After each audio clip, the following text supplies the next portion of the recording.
आता इथे आपल्याला ब विभागातला प्रश्न सोडवायचा आहे।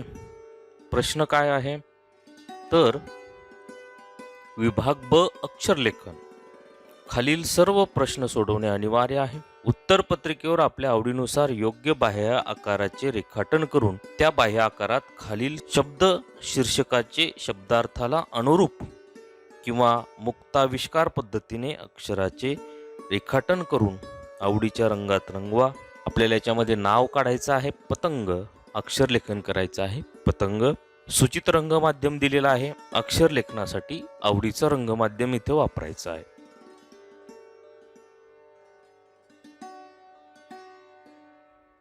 आता इथे आपल्याला पतंग हे नाव काढायचं आहे।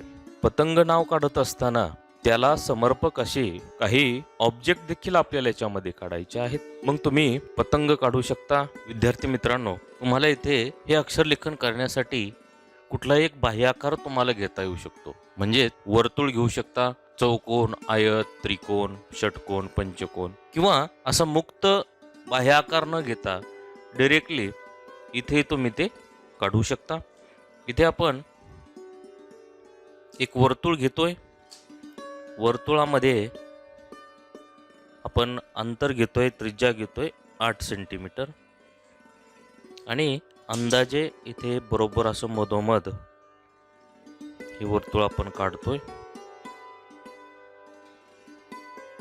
आणि यामध्ये पतंग हे नाव काढतोय मी।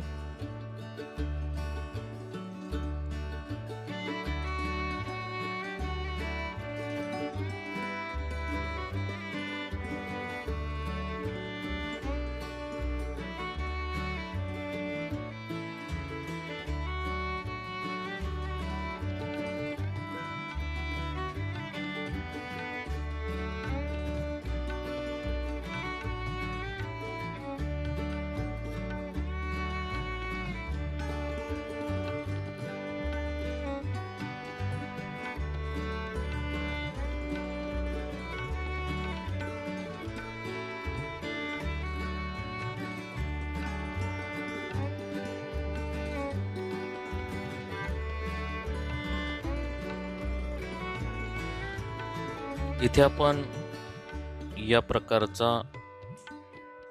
चपटा marker pen, water colour brush याची एकदम सोप्या पद्धतीने रंगकामासाठी मदत घेणार आहोत। पहा, हा मार्कर पेन असा 45 अंशाच्या कोनामध्ये पकडून ही अशी रेषा घेतली मी।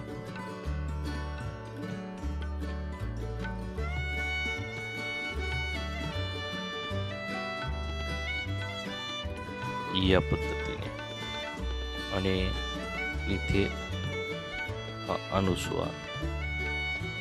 आता इथे बाकीचं जे काम आहे त्यासाठी आपण वॉटर कलर वापरतोय।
याला आपण ब्लॅक जेल पेनच्या मदतीने थोडी आउटलाइन करतोय किंवा तुम्ही स्केच पेन वापरला तरी चालेल।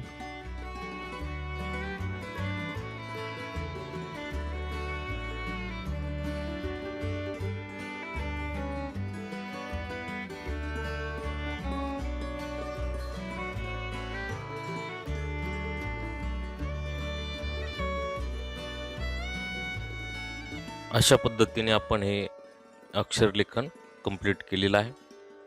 इथे आपल्या क्रिएटिव्हिटीनुसार आपण वेगवेगळ्या स्टाईलमध्ये अक्षरलेखन करू शकता. याच पद्धतीने करावं असं नाही. आजचा हा व्हिडिओ आपणास आवडल्यास नक्की लाईक करा, शेअर करा आणि चॅनल जरूर सबस्क्राईब करा. भेटूया एका नवीन विषयासह. थँक्यू.